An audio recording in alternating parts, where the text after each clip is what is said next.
Thank you, Paul. Thank you, Laura. That was a very interesting session. So we move into the second session, which is really checking on the linkages between the well-being measurements, sustainability in destination planning, and the United Nations Sustainable Development Goals. I think there is no confusion in anybody's mind on the value that tourism brings to the planet. Because as we all know, and as our Prime Minister keeps saying often, terrorism divides, tourism unites. And that's the main purpose of tourism, to bring people together. Because very often, conflict is generated by the fear of the other. And if you travel with an open mind and a gentle heart, you all discover that the things that unite us, the things that are common between us, far, far outweigh the things that divide us. So when it's done right, tourism can create local jobs, thereby alleviating poverty. It can protect sensitive ecosystems, rejuvenate cultural traditions, and enhance host satisfaction while providing a wholesome visitor experience. Sustainable tourism, therefore, can be defined as tourism that satisfies present needs while protecting and enhancing opportunities for the future, balancing the needs of tourists with those of the destination. There's an old Indian saying which says that we do not inherit the earth from our ancestors, we hold it in trust for our children. That's what sustainability is all about. Sustainable human happiness and well-being is dependent on the sustainability of nature. As Dr. Talib Rifai said in his opening remarks, sustainability is about sustainability of the human race on planet Earth. It's not about increasing the GDP. It's about increasing well-being. As Mahatma Gandhi said a long, long time ago, the earth has enough for everyone's needs, but not enough for their greed. That's the critical issue that we all need to understand and address. So well-being and happiness and quality of life, we said we were going to use these terms interchangeably, can really be simply summarized as well-being within ourselves, well-being in the global family, and well-being within our common home, planet Earth.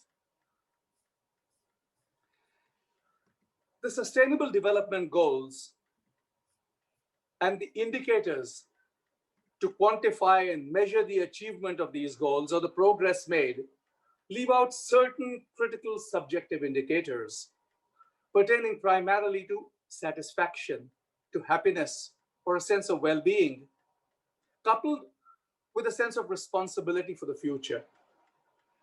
We have an excellent panel today. The only person who could not join us is Gloria Guevara of the WTTC. As Paul explained to you, she had to travel at short notice. But we have a wonderful panel. We have Mr. Dorji Dhradhul, who's the Director General Tourism Council of Bhutan. Bhutan, as we all know, was the pioneer, was the originator of the concept of global national happiness, which is a much more fundamental, a much more valid way of measuring the progress of countries. And gross national happiness far, far outweighs the importance of GDP, or gross domestic product. So we'll hear from Dorji on his experiences and Bhutan's experiences with pioneering this and how they're taking it forward. We also have my old friend Jeffrey Lipman on this panel, who's been a champion of combating climate change ever since I've known him. He's the founder of SUNx Strong, the SUNx Strong Universal Network, and has always been an outspoken person whenever the issue of climate change and sustainability has come up. We also have Professor Larry Dwyer, who's a professor of travel and tourism economics. He's an author who's published a number of books, publications, research papers, is very well respected across the world for his work, And he is going to tell us on how we can use these measurements to define what is real happiness and well-being. So without further ado, may I invite Mr. Dorji Dhradhul, Director General of the Tourism Council of Bhutan, to address all of us, make his presentation, and tell us Bhutan's experience from the beginning until now carrying forward. Please come in, Dorji. Thank you very much, Mr. Ajay. Thank you so much. And I also like to thank Planet Happiness, Dr. Paul Rogers, the Happiness Alliance, and the World Tourism Network, bringing us all together on this very International Day of Happiness from across the globe. So thank you so much. And in my presentation, basically, I will try to say that our tourism, in Bhutan's tourism, is very much grounded on the on a unique development philosophy of personal happiness, which has been already touched by some of the earlier speakers. So it will be very brief. Bhutan's development philosophy since has been very much grounded on the well-being and happiness of not only its citizens, not only of the human beings, but even we go beyond the human civilizations, and also it goes to the all sentient beings. Basically, that is our basis. And actually, we can go as far back as 16th century, when founding father of a nation in 16th century, he is supposed to say that if the state is not able to guarantee wellness and happiness of its citizens, then there is no place for a government. So that was the basis. And then since the start of our very development, so the modern development in our country, we adopted principle, development philosophy called gross national happiness, which is an alternative development for the alternate development against, for the gross product. So now just a small, this slide basically says, of course, you all are all expert here. Basically, here we are talking about development philosophy. What we are pursuing is, we are not really pursuing only the economic aspect, but more importantly, we are to develop with the. So basically, for us, it's not only the important. It's not only the goal, but basically it covers all tangible and intangible aspects of the human needs. So ultimate objective is for any human enterprise or activity, is the happiness and the well-being of a human being or of the world itself. Of course, the details, there are so many details. It is in itself, it become a big science now. The measuring of the happiness, measuring of our development basis on the gross national happiness is become a big science and art. Like, for instance, we have the 4 pillars, we have 9 domains, we have 33 indicators, we have 123 variables. So basically, the happiness can be measured. Happiness in the development can be measured. So can I move slide? So basically now, I think I'll go. I think we have already lost some time, so I'll go straight into tourism now. Now, tourism from the very beginning. In fact, the tagline of a Bhutan tourism is happiness is a place, as you can see here. Of course, we have this flower, which is a blue poppy, which is our national flower. But the tagline is happiness is for Bhutan tourism. Next, please. Next slide. Yes, so maybe a step further, back, please. One slide back. I'm sorry for this. I'm not able to control. Okay, actually, I wanted to previous one. Yeah. Yes. So where our tourism actually started in early 70s, along with the at the same time when our country started to open. From the day one, when we started tourism, it was our 4th king, His Majesty, the 4th king was at the helm, and he actually decided that our tourism policy, so-called the high value, low volume. Now, basically, what this high value, low volume means, it basically ensures the sustainability. It is very much grounded on this principle, and basically it also tries about the so-called the mass tourism, the over tourism, which as of today are now the whole world is actually concerned with this new the tourism practices that we have been following. So next please. Sorry, next please. Now this is just a small simple illustration of how our tourism policy of high value, low volume is grounded here. It is basically national happiness. And then when you talk about high value, we are talking about quality over quantity. We are talking about less is more. We are talking about that it goes beyond revenue receipts, and we are also talking about the immersive experience. When you talk about high value in tourism, low volume, we are talking about avoiding mass tourism, over tourism, and also target our tourists as a mindful, responsible, and they are also guided. And then it narrows down to offering a product. So basically, when you talk about high value tourism, any tourist that comes to Bhutan, they will be given a really exclusive experience. And then, of course, this will finally lead to the sustainable situation. So basically what we're saying is, to have a happiness, the world has to be sustainable. And this is the philosophy, actually. So therefore, our tourism tagline is happiness is the place. So finally, it goes down to whatever we do, we try to guarantee or ensure happiness to our visitors. Now, these are just some slides basically saying how we actually operationalize the happiness in tourism. Our policy is very strong on this happiness. It's basically talking about sustainability, the high value tourism, then the tagline, which I have already touched on. Next, please. Then, a slide, sorry. No, I mean, yes, thank you. So here, happiness is very much grounded on the sustainability. So to ensure sustainable tourism, we have these two unique practices that is being practiced since the start of our tourism in early 70s. We have so-called sustainable development fee. Every tourist that comes to Bhutan have to pay the so-called sustainable fee. As of today, the rate is around USD $65 per person per day. And fees directly goes to the upkeep of our sustainability. I mean, this is one aspect. The second aspect of our sustainable tourism in practice is any tourist that comes to Bhutan, I mean, the tour has to be pre-arranged, and also they have to be pay the minimum daily package rate. Certain fixed amount has to be paid in advance before they get visa. So therefore, we actually monitor and we also target, I mean, which tourists are coming here. So basically, to say that we are very much mindful of this sustainable tourism. So therefore, everything is kind of regulated and monitored, basically to pursue our objective of sustainable tourism. And of course, at the end of the day, it is the happiness and the well-being of the whole population and also the world. Please, next. Next, please. Sorry.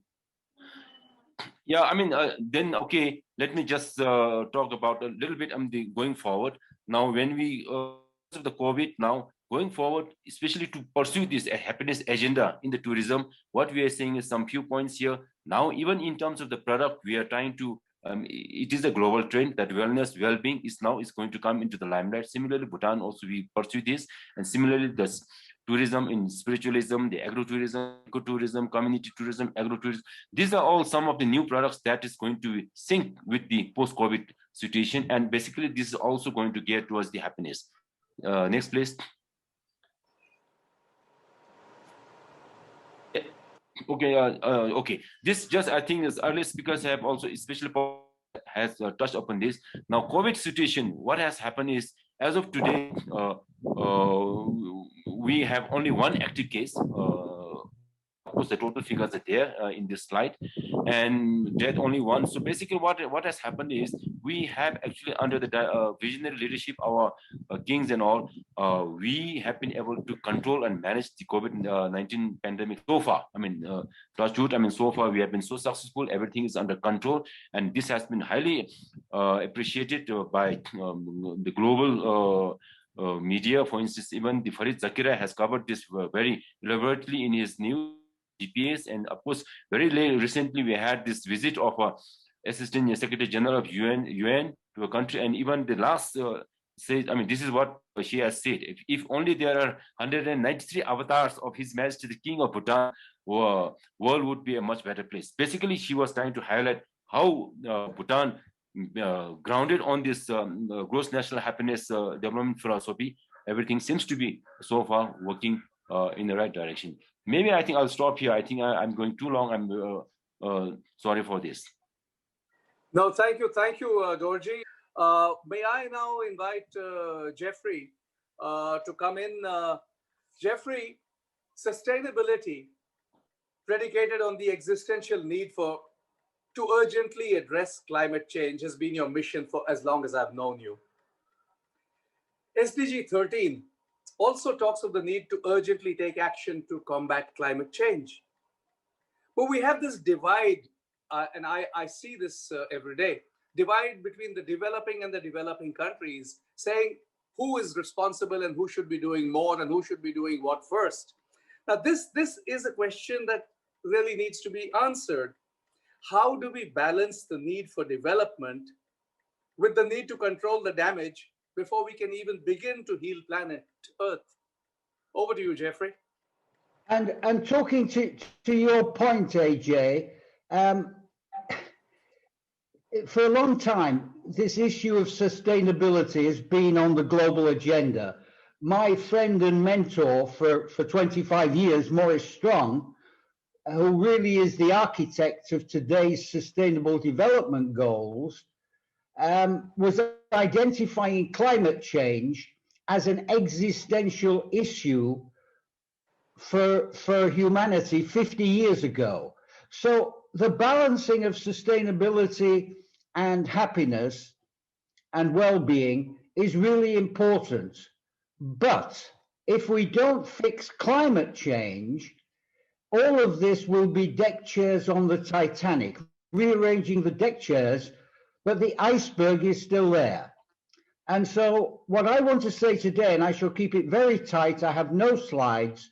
What I want to say today is that the issue of climate change has now become the dominant existential crisis. Existential means if we don't fix that, there won't be any planet, so nobody is going to be happy and there will be no well-being, because the whole UN Paris agenda is based on the fact that we have to keep our temperatures globally down no more than 1.5 degrees by 2050. That is a hard stop for happiness. It's a hard stop for humanity.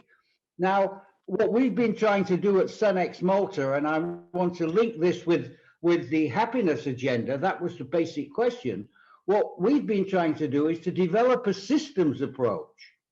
And that systems approach is designed to help all travel and tourism companies and all travel and tourism communities find their own unique way to help keep the global temperature down to 1.5 degrees. That's it.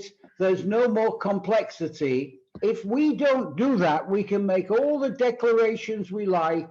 We can stand up at all of the meetings and say how important it is that we are changing. If we don't change operationally, we will not be making our contribution to a common global cause.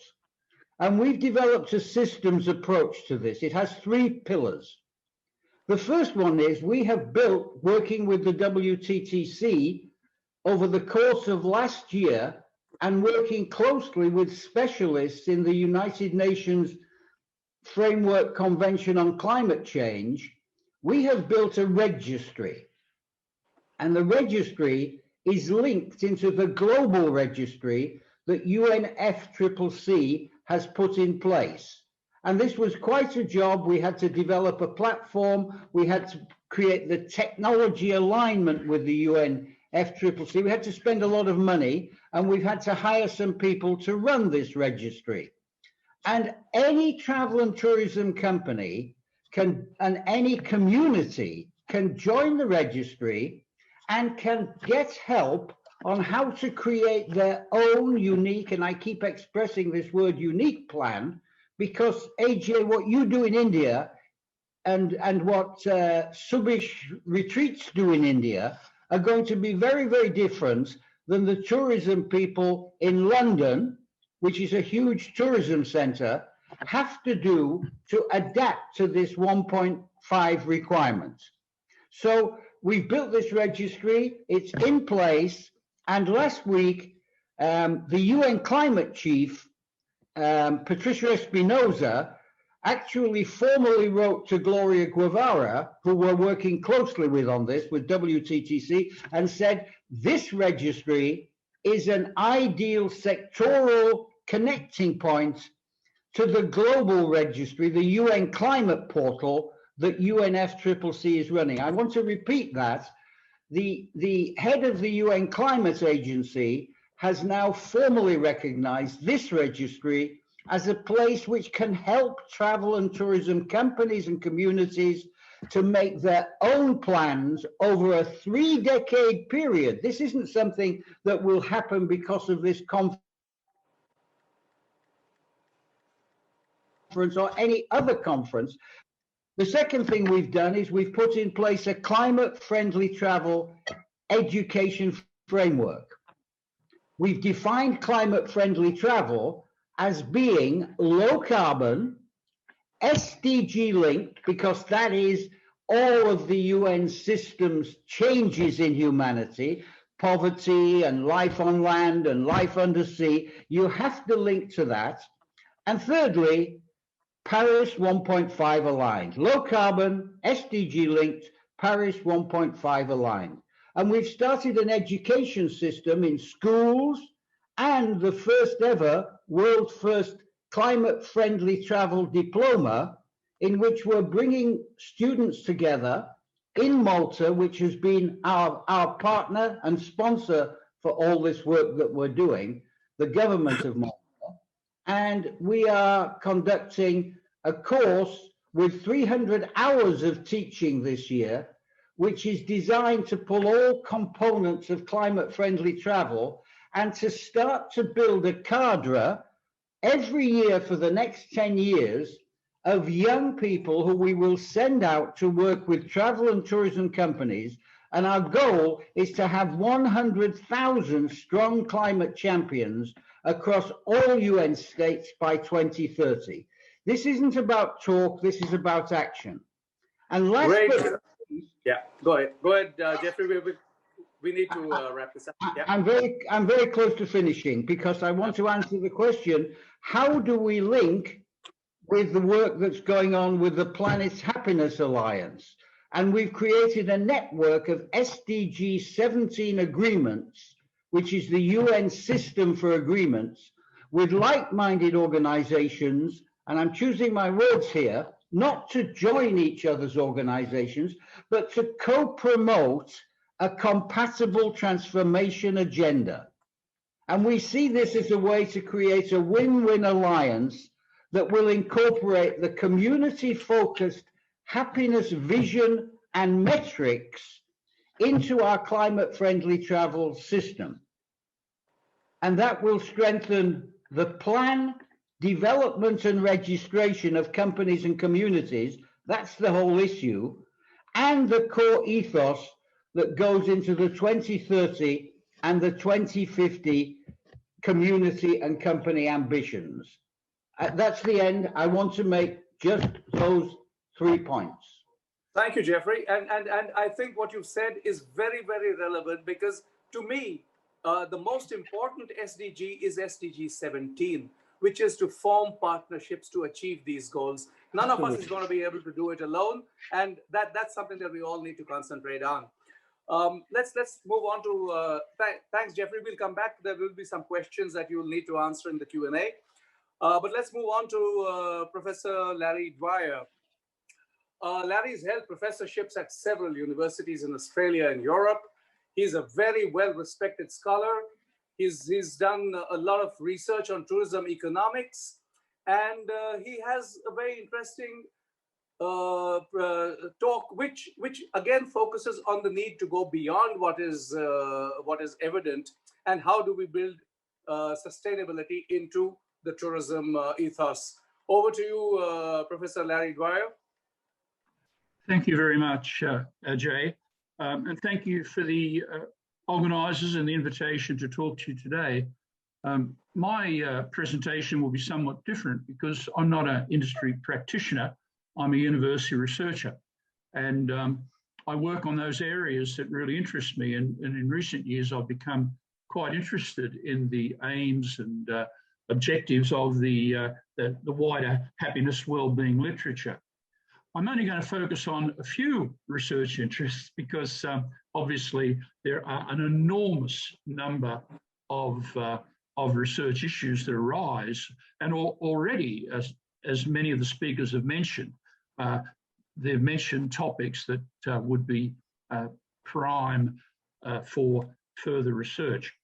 But let me just talk about some of the issues that I'm finding quite interesting at the moment to look at.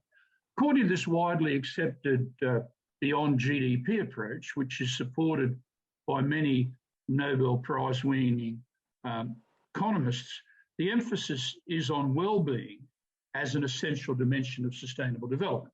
And most of you would be familiar with that. Now, by implication, tourism stakeholders should pay serious attention to the implications of the beyond GDP approach, with its application of a well-being lens to guide and assess destination planning and development.